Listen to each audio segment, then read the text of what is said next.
সুরকার ছিলেন।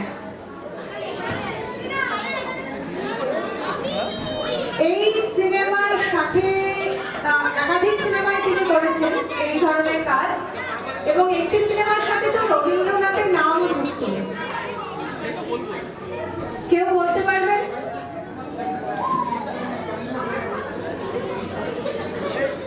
আচ্ছা, সিনেমার নাম আমি বলি। সিনেমার নাম হচ্ছে রবীন্দ্রনাথের গোড়া।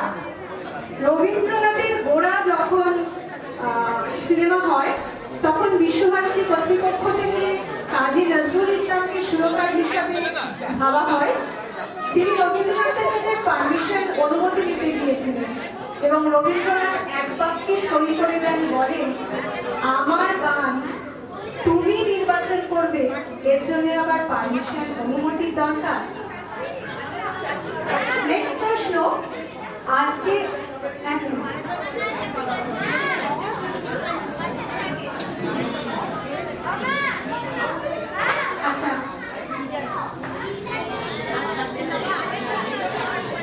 আচ্ছা, আরেকটা প্রশ্ন, আজকে যেখানে শান্তিনিকেতন সেই শান্তিনিকেতনের জমি কে কিনেছিলেন, বা যখন কেনা হয়েছিল তখন ছিল একটি ডাকাতদের আখড়া, সেখানে ডাকাত ছিল, সেইখান থেকে একজন জমিটি কিনে নেন। পরবর্তীকালে সেই ডাকাত সরকার তার কাছে আত্মসমর্পণ করে এবং শান্তিনিকেতন গড়ে তুলতে সাহায্যও করেন।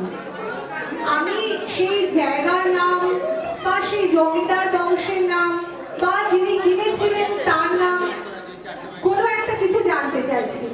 কেউ বলতে পারবে? কেউ বলতে পারবে? একদম ঠিক, আয়ুষ একদম ঠিক বলেছে। আয়ুষের জন্য পুরস্কার মহর্ষি দেবেন্দ্রনাথ ঠাকুর কিনেছিলেন। আচ্ছা, যেখান থেকে কেনা হয়েছিল সেই নামটা কেউ বলতে পারবে? আগে যে জায়গাটার নাম ছিল কি? এইখানে বলবে বলছি। একদম ঠিক, ভুবনডাঙ্গা, একদম ঠিক। আমাদের মিউজিক ডিপার্টমেন্ট থেকে উত্তর এসেছে, ভুবনডাঙ্গা, একদম ঠিক।